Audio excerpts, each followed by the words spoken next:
Bismillahirrahmanirrahim. Alhamdulillahirabbil alamin. Wa bihi nasta'inu ala umuri dunya waddin wassalatu wassalamu ala asrofil anbiya'i wal mursalin wa ala alihi wa sahbihi ajmain. Rabbi shrah li sadri wa yassir li amri wahlul 'uqdatam min lisani yafqahu qawli amma ba'du. Perkenalkan saya, nama Wahyudin dari Fakultas Ekonomi Bisnis Syariah dengan prodi Manajemen Haji dan Umroh yang mencoba untuk memaparkan filsafat Barat klasik.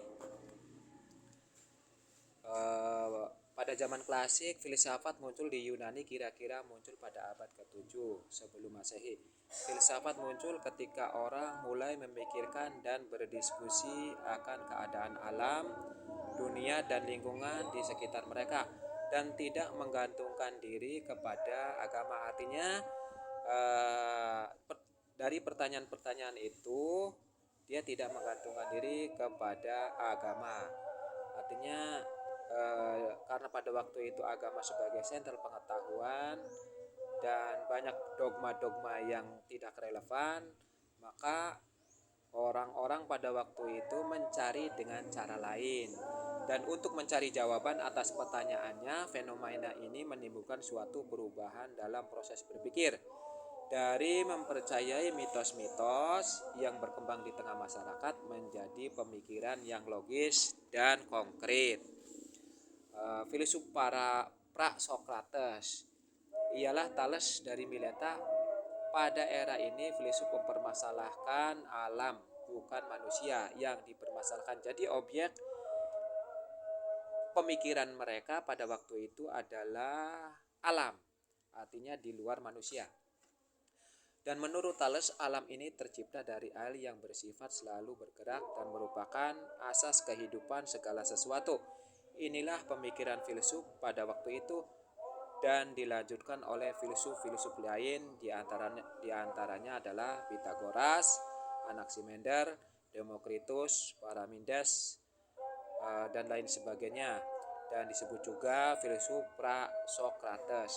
Perlu digarisbawahi bahwa Pythagoras dengan berbagai teori-teorinya, diantaranya adalah teorema Pythagoras yang sangat terkenal.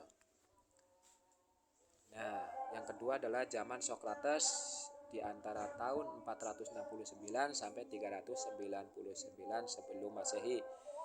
Ditandai dengan kemunculan kaum sofis yang berarti cendekiawan atau diartikan dengan orang bayaran, karena mereka mengajar mengambil upah dari hasil mengajar, dan ini merupakan pekerjaan yang hina pada zaman itu.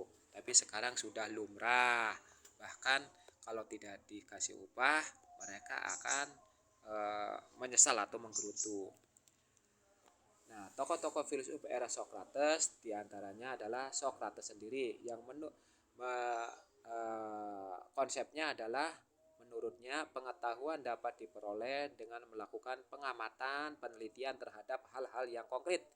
Jadi yang konkret, yang nyata, walaupun beragam corak, namun masih termasuk dalam jenis yang sama.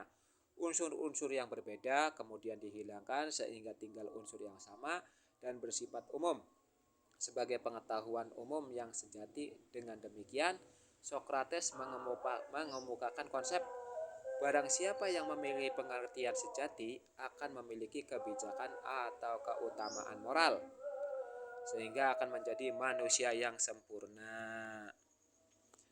Nah, yang kedua adalah Plato yang hidup pada masa 427 sampai 347 sebelum Masehi. Dia sendiri adalah murid dari Sokrates dan objek filsafatnya adalah menentukan mana yang paling benar di antara yang benar.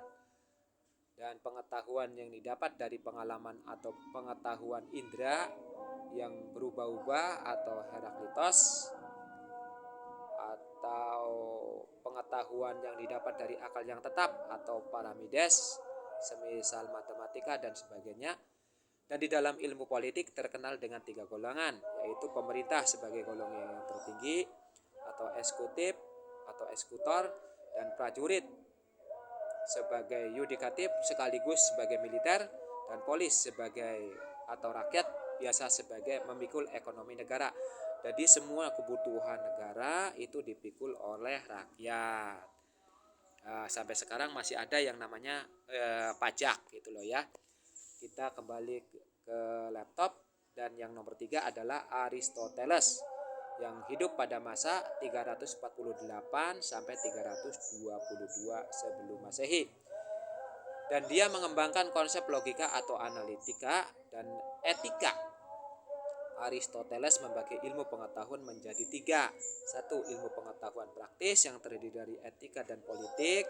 Yang kedua adalah ilmu pengetahuan produktif yang terdiri dari teknik dan kesenian juga kebudayaan. Yang ketiga adalah ilmu pengetahuan teoretik, semisal fisika, matematika, dan metafisika. Dan kesimpulannya adalah dari pemikiran-pemikiran filsafat di atas dapat diambil ciri-ciri filsafat barat klasik. 1. Ilmu pengetahuan masih bersifat umum. Yang kedua adalah kebanyakan masih memikirkan asal-usul kehidupan. Yang ketiga masih ada perbedaan antara pemikir yang satu dengan yang lainnya tentang suatu masalah. Yang keempat adalah pembagian ilmu pengetahuan yang terbatas. Demikian kurang lebihnya, saya mohon maaf. Wallahu muwaffiq ila aqwamit thoriq. Wa akhirul kalam, wassalamualaikum warahmatullahi wabarakatuh. Subhanakallahumma wa bihamdika asyhadu an la ilaha illa anta astaghfiruka wa atubu ilaik.